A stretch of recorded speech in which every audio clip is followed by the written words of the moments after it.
Sporting the most diverse collection of extreme thrill coasters out there, Cedar Point is truly a park like no other. Known as America's roller coaster, few parks can compare to the staggering size and length of the rides they build at Cedar Point. Now the flagship in the Six Flags family, Cedar Point boasts the highest attendance numbers of any seasonal park in the chain. As the other Six Flags parks have announced their new for 2025 attractions, Cedar Point has been suspiciously silent when it comes to any new upcoming additions. In all likelihood, their new for 2025 addition will end up being Top Thrill 2, their much beloved, but also extremely cursed strata coaster that has caused them nothing but headaches ever since it opened in its original configuration back in 2003. The refurbishment it received for the 2024 season, complete with a huge vertical spike and swing launch, did not live up to the park's expectations and left many disappointed when it closed yet again, and is still closed at this time in late August of 2024. The ride did not operate at all during the park's summer season, and with them losing their seasonal staff, many do not see it as being likely to reopen at all this year. Curiously, however, Cedar Point has made an announcement recently of a ride removal, which will open up a plot of land in their Frontier Town area up for further development. Snake River Falls is an aero flume ride that has been in operation since 1993. And after 31 years of thrilling and soaking guests, it is being retired due to persistent mechanical issues that plague the ride. No replacement has been announced so far, which likely means that in the next year, we will see its structure removed and the land around it redeveloped for whatever may replace it, hopefully in time for the 2026 season. As far as replacements are concerned, Cedar Point's Tony Clark is on record stating that he would like the park to receive a new log flume in the near future.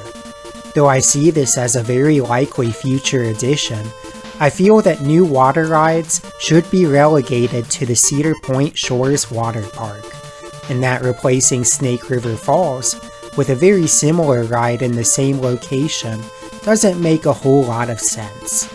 Concerning the addition of new roller coasters, I have heard others float the idea of a Mach Extreme Spinner or a Gerstlauer Infinity Coaster. Though those are excellent rides, with just 16 passenger trains, they are poor capacity rides, and simply do not have the throughput that a park with Cedar Point's attendance needs. Much has already been said about the new addition to Canada's Wonderland for 2025, Alpenfury, with its two 18-passenger trains. That ride will easily experience 2-hour-long lines on the regular at that park. Cedar Point, and particularly Frontier Town, needs a new high-capacity, reliable roller coaster that somehow pays homage to the old Snake River Falls with a splashdown element at the end of the ride. Kings Island has a ride that fits all of this criteria in Diamondback, a B&M hypercoaster added for the 2009 season. This much-renowned hypercoaster, featuring three 32-passenger trains, eats through the people with an estimated 1,620 persons per hour capacity. To compare that to Cedar Point's Frontier Town coasters, both Maverick and Steel Vengeance show a capacity of just 1,200 persons per hour. And those rides often receive the longest waits in the park, over 2 hours on busy days. Now I already know there are plenty of enthusiasts balking at the idea of Cedar Point adding this kind of coaster, but let me give you more reasons than just capacity, while also showing you how I would implement this into the Snake River Falls plot. Unfortunately, to achieve these plans, we will need to relocate the Skyhawk to another area of the park. There is just no way to fit in a photogenic splashdown, a brake run, and station into this current plot without moving it to another place within the park. This diagram shows the final airtime hill into the splashdown, a photogenic way to end the ride and viewable from the side path.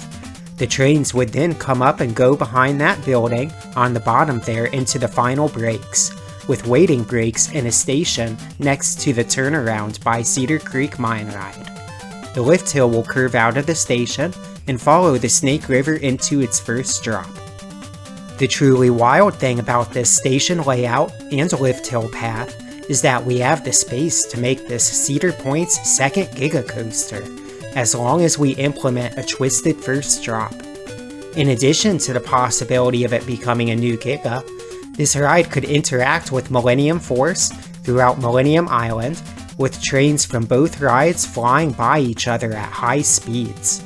On the way back to the station, this new Giga could also dive down underneath Millie's 2 airtime hills, making for an interesting head chopper, and then finishing out with that splashdown finale. Cedar Point also desperately needs a non-inverting coaster that provides the floater airtime that B&M Hypers provide. As we are replacing a snake-themed ride, and I am the Coaster Serpent, I advocate for a snake theme on this new ride. Cottonmouth Strike is a name I have been floating in my head for a while now. Now I wish I was one of those Planet Coaster or No Limits gurus and could show you how cool another Giga interacting with Millennium Force could be. If any of you watching are up to the challenge, please try making a mock-up on what this ride could look like, as I am truly no good at those games. What I will say is that a new Frontier Town Giga Coaster would be highly marketable, especially the given interactions with Millennium Force and the twisted first drop, a first for a Giga.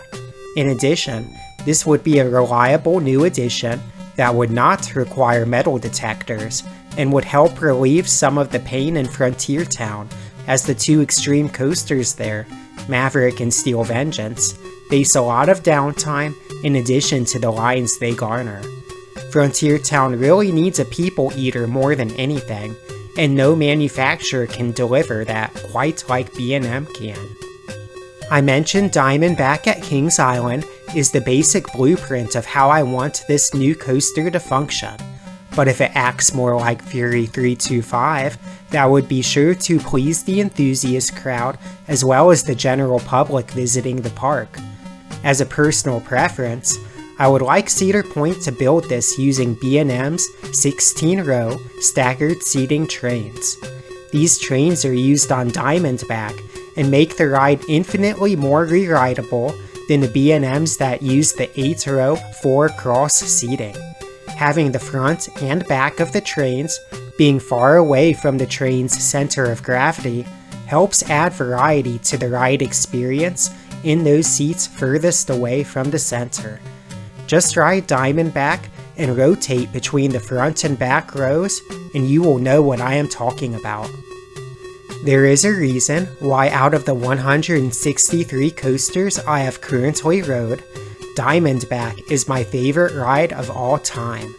It consistently has speedy operations, delivers a huge amount of airtime, has comfortable restraints that assist in giving you that wonderful airtime, and that first drop in the back truly yanks you.